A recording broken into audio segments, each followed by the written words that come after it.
Mrs. Montero, you are HIV positive. Ay, Marco, kamusta ka na? Okay naman po, tapos po sinundo po ako ni Tito Greg, tapos po nag-ice cream po kami. Ayan ha, may instant daddy na si Marco. Bye po, Tito Greg.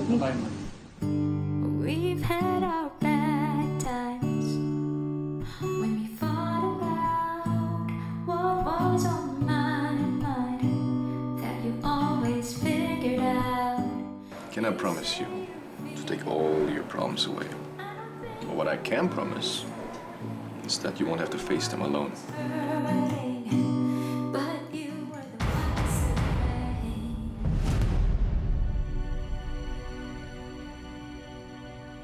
blame. HIV has no cure, but there are medicines you can take to prevent it to fully become AIDS.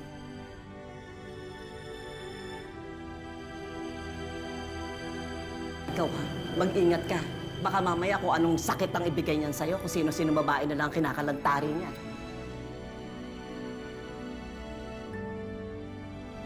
Jonald, Mala, napatawag ka. ikaw ba? Ikaw ba? Ikaw ba nagbigay sa akin ito? Anong binigay ko sa'yo? Ha? Napaparaning ka na naman eh. Hayop ka. Sinira mo yung buhay ko. Sinira mo ko.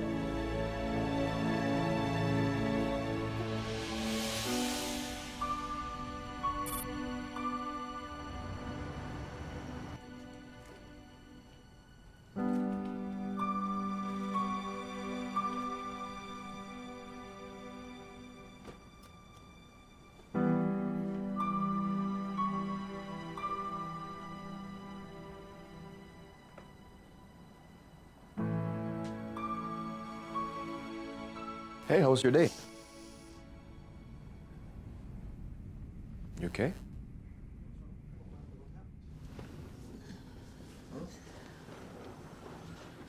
You okay? I'm sorry. Why? Why are you sorry?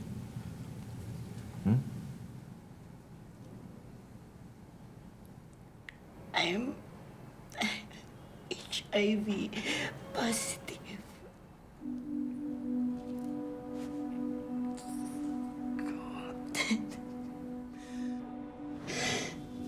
I'm so sorry. What do you mean?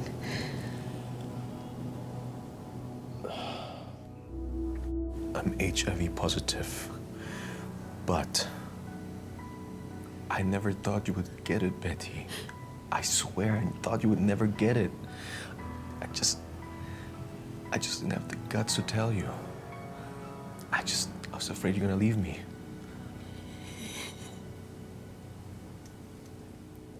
I just didn't know how to approach it to you. I just didn't know how to tell you. Boy! No, I know. I have a son. I am the only one he has. I'm sorry, Betty. I'm sorry. I'm sorry. I was just a coward. Sorry.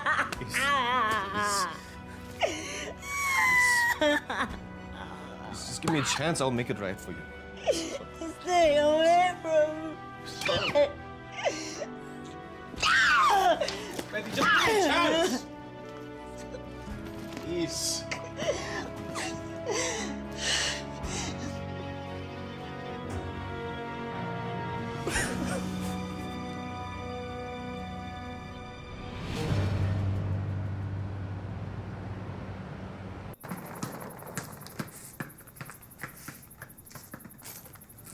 Na, Mama! Lola, si Mama! Nandito na, Lola! Marco, ano ba ingay-ingay mo nakakaya sa kapit? Ay, Betty? Anak, anong ginagawa mo dito?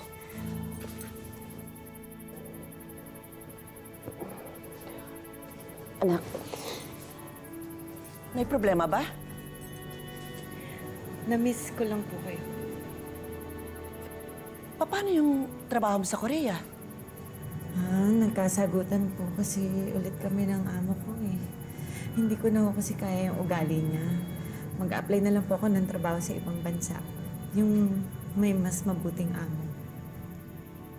Eh, paano naman yung gamot ni Marco? Hindi naman sa ayokong umuwi ka dito sa atin. Kaya lang baka naman padalos-dalos ka ng desisyon. Ako na ho muna bahala doon. Mag-a-apply na lang po ako ulit ng trabaho sa iba. Na-miss ko kayo. Na-miss ko kayo. Halika na. Naku, baka gutom na gutom ka na. Halika na. Kunin mo na yung mga... Teka, tulungan na kita. Tulungan mo si mama mo.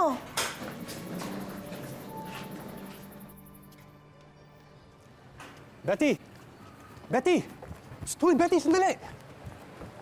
Betty! Ano ba? Nabalitaan ko ng isang gabi na nakauwi ka na pala.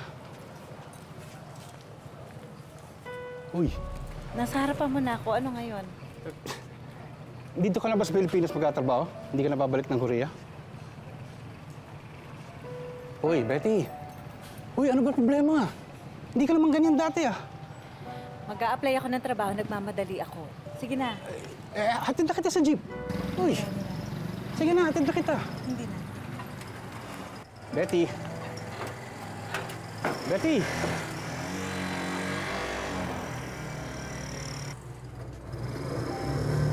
Good news, Betty.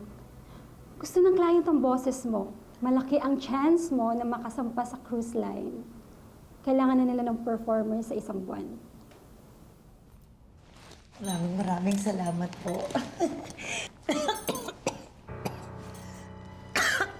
Okay ka lang? Nalabigan lang po. Okay. Bale, ito yung forms na kailangan mo submit for the medical tests.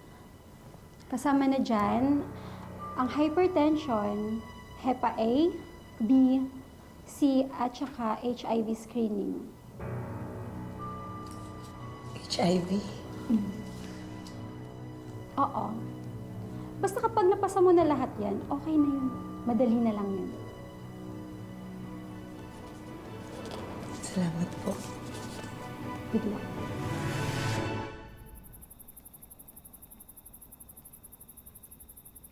Greg, okay ka lang ba dyan? Ay, opo, opo. Bakit hindi ka pumasok dun sa loob? Dawa lang po. Hintayin ko na lang po dito. Salamat. Oh, sige. Papasok na ako, ha? Okay po.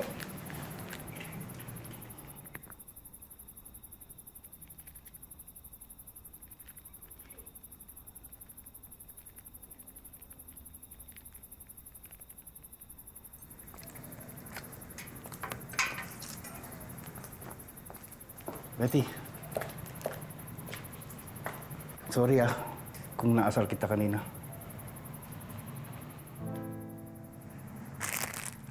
Uy, teka lang, sandali. May problema ba? Dahil ba yan sa tarantadong Australianong yan? Ano ba ginawa niya sa'yo at nagkakaganyan ka? Wala kang alam sa pinagdadaanan ko. Ba't ayaw mo sabihin? Makikinig ako. Look, nag-aalala lang ako dahil ayaw kong nakikita kang ganyan dahil mahal kita.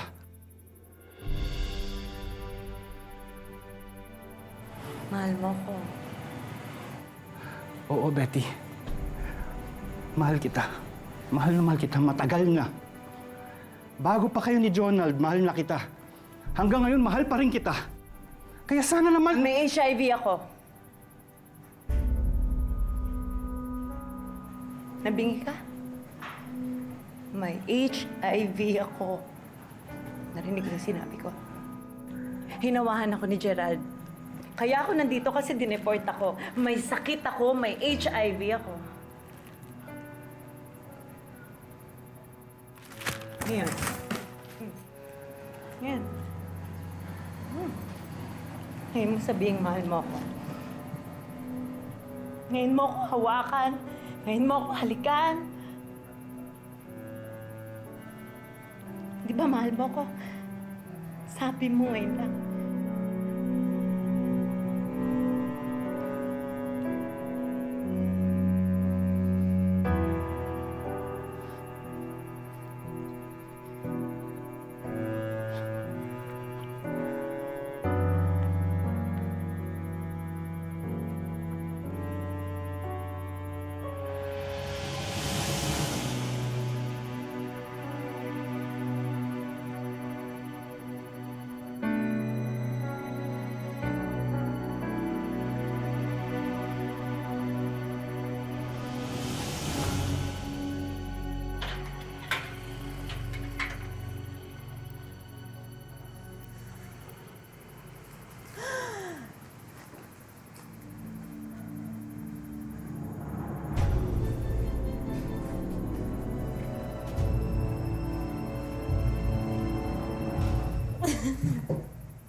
Bakit ngayon mo lang sinabi sa akin ang kondisyon mo?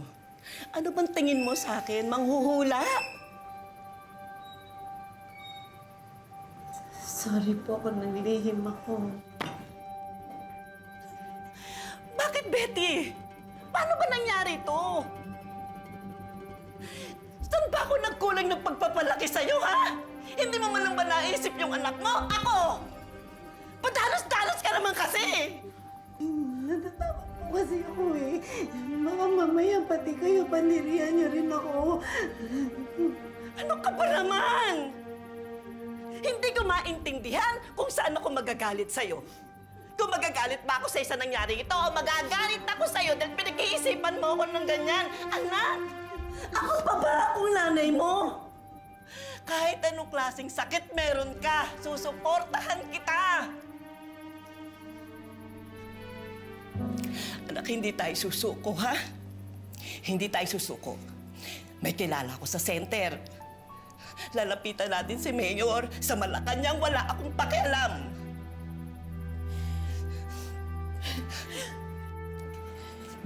Kaya natin to, anak, ha? Hindi natin susukuan yung sakit mo. Hindi ko alam kung kaya ko lumaban. Ang alam ko lang, kailangan kong mabuhay. Para kay Marco. Para sa anak ko. Kaya mo yan, anak. Kaya mo yan. Kakayanin natin to, ha? Pagtutulungan natin to. Kaya natin yan, ha?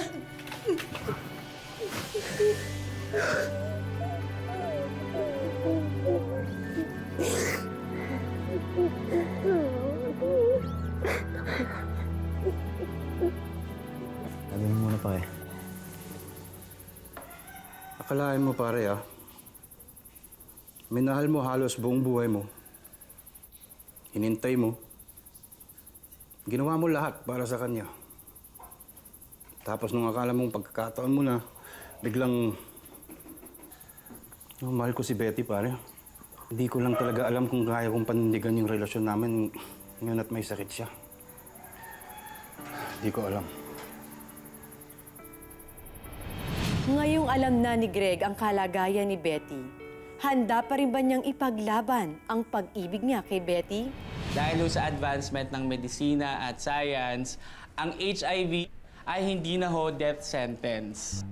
Meron na po tayong tinatawag na ARV or antiretrovirals na kayang i-freeze ang progression ng virus. Baka naman po pang maya-mayang gamot na yan. Saka paano yung side effect?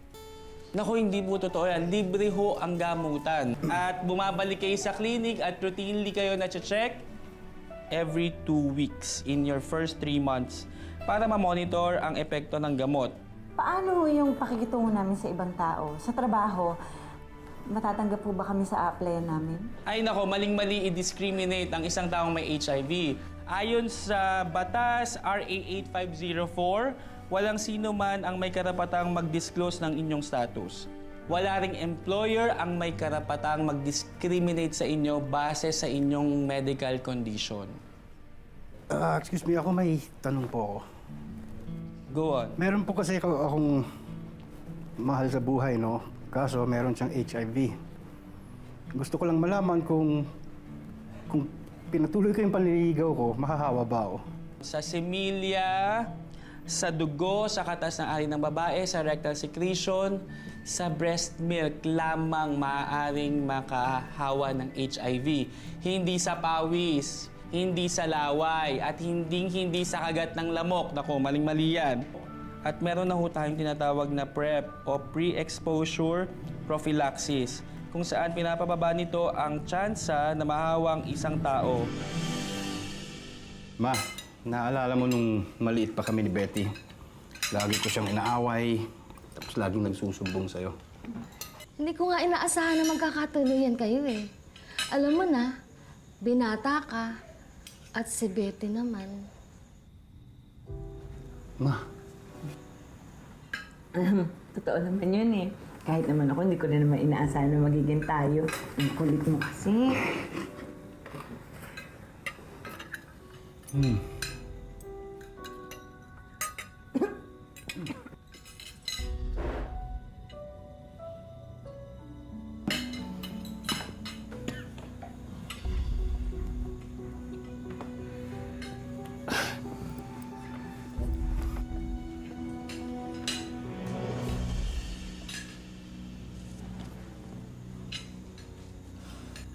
Kuya, hindi yan. Kay Ate Betty yan. Dito ako kumuha. bakit? Pareho lang naman to, di ba? Ibinukod namin yung sa kanya kasi hindi ba nakakahawi yung sakit niya? Teka lang. Bakit ba sobra nyo naman yata ang pandirihan ng anak ko? Hoy, Tilda. Iniiwasan lang namin magkasakit kami, no? At saka ikaw, Greg, dapat magpa-test ka. Nakakahiya ka. Papatol ka pa sa may AIDS pa. Ma, walang AIDS si Betty. HIV. Malusog ang pangangatawan niya. Wala siyang AIDS. Ganon din yun. Tama na po. Hindi ko hiniling ang sakit na to. Katulad ng hindi ko hiniling na ligawan ako ng anak nyo. Kung may nakakadiri dito, yun yung pagiging ignorante nyo. At hindi yung kondisyon ko. Tama na, Betty. Tama na. Sa labas lang tayo kumain. Tara na. Bahala ka, Greg. Basta, kapag nagka-HIV ka, itatakol kita. Tara na. Halika na. Tara na.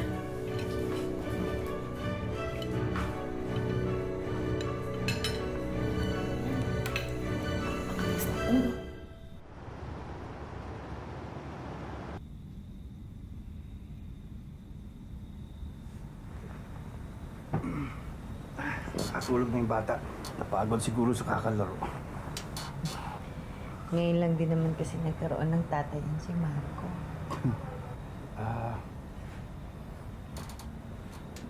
Hindi kaya gusto ni Marco ng kapatid? Ano ba naman, Greg? Kung hindi, baka pwede namang konting lambing-lambing. Ayoko lang naman kasing mahawa ka. Hindi naman kasi, wala naman kasiguraduhan kahit uminom ka ng PrEP. Betty, wala naman sigurado sa mundong ito eh. Pwera lang sa isa. Pagmamahal ko sa'yo.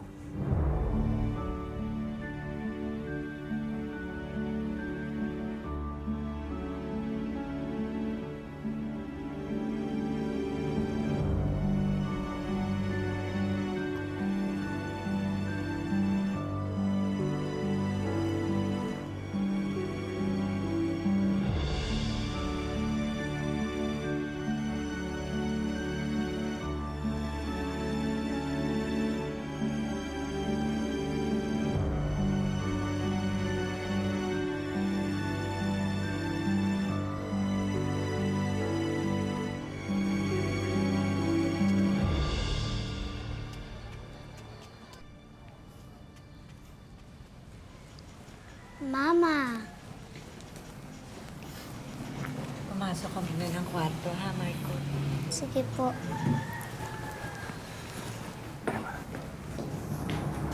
Oh. Ano problema? Buntis ako. Buntis ako. Ha? Ano? Magiging tatay na ako? Ayaw mo ba?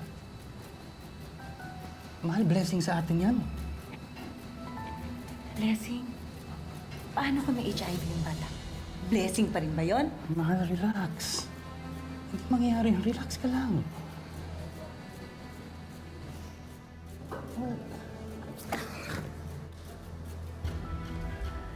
Kumakan! Mahal, pwede ba? Kasalanan mo to. Kasalanan mo to. Kasalanan mo to. Mahal, please. Hawakan sila. Pinawag mo kung hawakan. Kasalanan mo lahat to. Relax. Kasalanan mo Mahal, lahat. relax ka lang. Kasalanan mo lahat. Mahal, relax. Kasalanan mo lahat. Mahal. Hindi ka naawa sa Mahal, mga relax. kasalanan mo. Relax.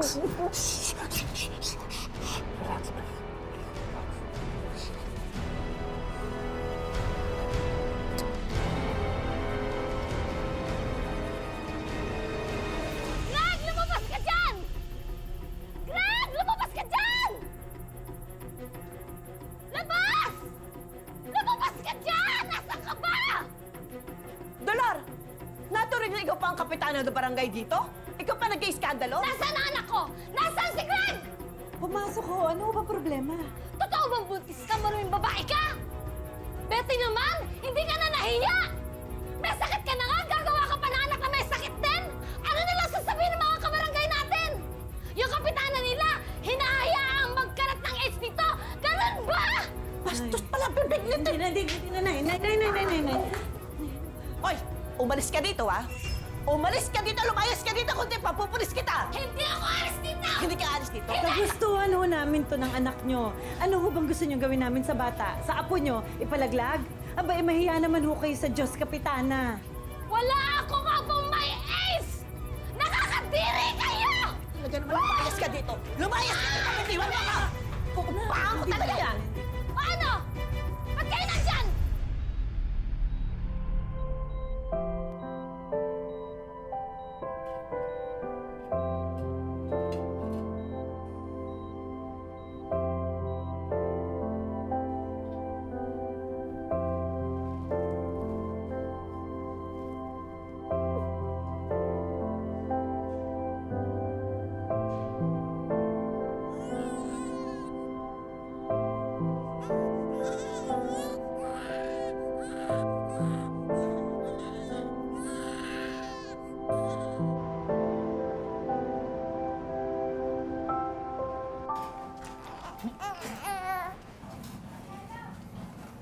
Paano kung positive siya?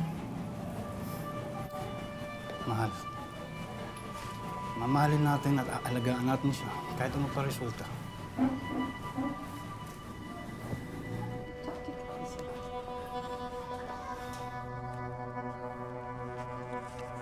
Dala ko na ang test result ni baby. Kamusta ang baby to?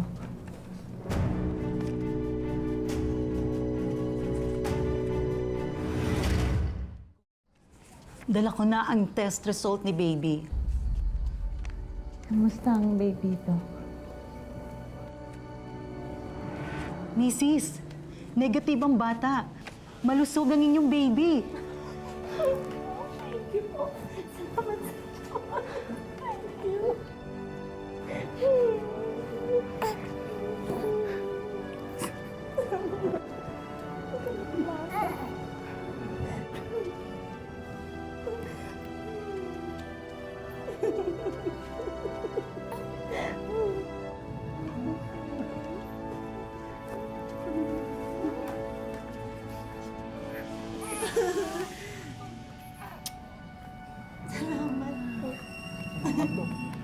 Basta lagi lang po natin tatandaan, huwag tayong mawawala ng pag-asa. At lagi pong mag-ingat, magdasal, dahil lahat naman ng hihilingin natin ay ibibigay niya in His perfect timing. Yun lang po. Sana po may napulot po kayong aral sa kwento ng buhay ko. Salamat po.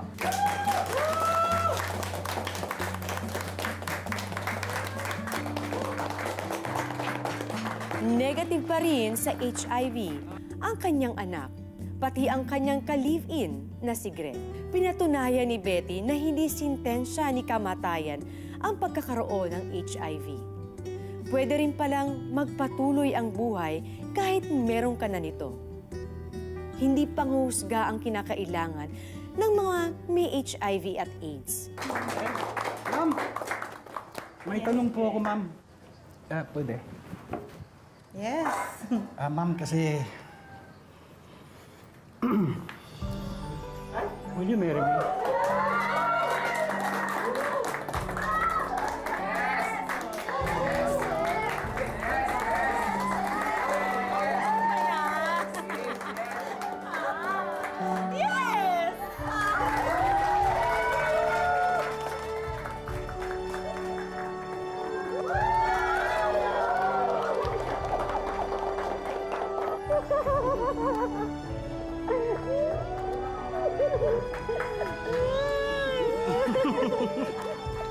Okay na. Happy? Of course! Happy ka? Siyempre.